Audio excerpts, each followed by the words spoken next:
Nicole, a very good afternoon to you. Thank you for coming in. So are our workplaces directly leading to the decline in our mental health? I would say most definitely. You know, work comes with different stresses and pressures, and in today's fast-paced environments, it's bound to have ramifications on people's mental health. And 40%, is the stat, 40% of all workplace-related illnesses in South Africa, 1 in 4 of us diagnosed with depression, but it's likely underreported as these things go.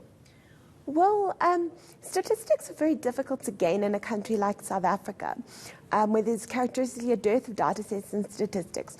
You know, you also hear different information. 1 in 3 South Africans may or would suffer from some kind of a mental illness during the course of their lives, for example, is another statistic that you might hear. I'm keen to get your view on the wellness programs that many corporates have now started, where you can seek advice should you need to get that sort of help, where there is a helpline that you can call at any hour of the day.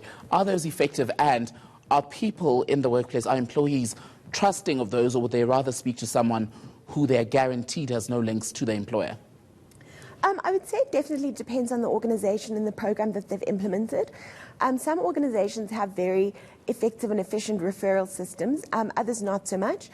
In some cases, employees make use of programs, but in a lot of cases, employees find that they'd rather speak to someone privately. Why is that preference for speaking to a private individual who's not linked to the company? Because companies say that the wellness people they've got on also don't share information with the company, but why don't we trust that? I would say that people do fear reprisal. They fear that there may be some kind of disclosure despite what people say.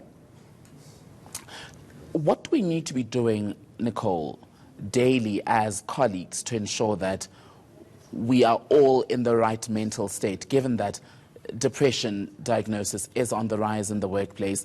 We're seeing incidents of suicides as well, a lot of people taking their lives at work even because of the pressure, be it at home or in the workplace.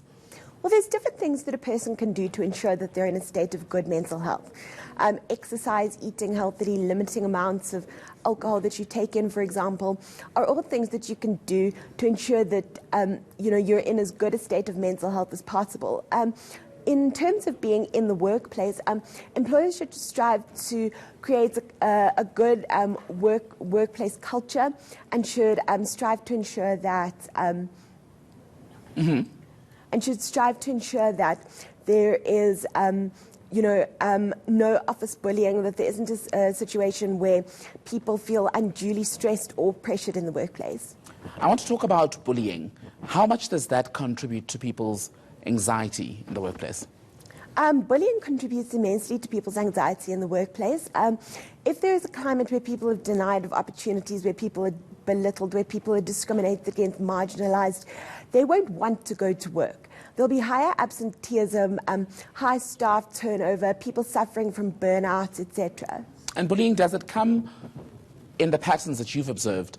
Is it usually seniors bullying juniors, or do you find that it's usually people who are on the same level who target each other and make it uncomfortable for one to exist in the workplace? I would say that it's a mixture of the two. Bullying, when it comes from a senior person, is very different from when it comes from somebody that's at the same level. For example, if it's a senior person, it can be taking away responsibilities without explaining them, or denying a person promotions when they should have had a reasonable opportunity to progress in their workplace. Among colleagues, it can be things like spreading rumors, systemically excluding somebody from office socialization, etc. All in all, what it leads to is it leads to a diminution of the employee's self-esteem, and leads to them feeling as though they're not a part of the workplace and that they don't belong there. Let's talk about the stigma that comes with being diagnosed with a mental illness.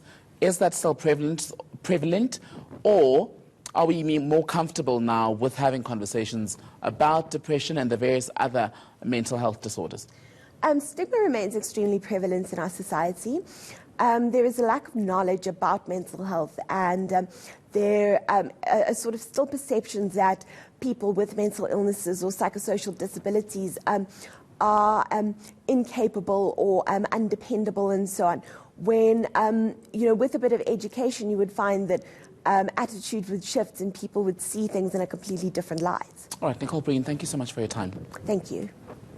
That was Nicole Breen from the South African Federation for Mental Health.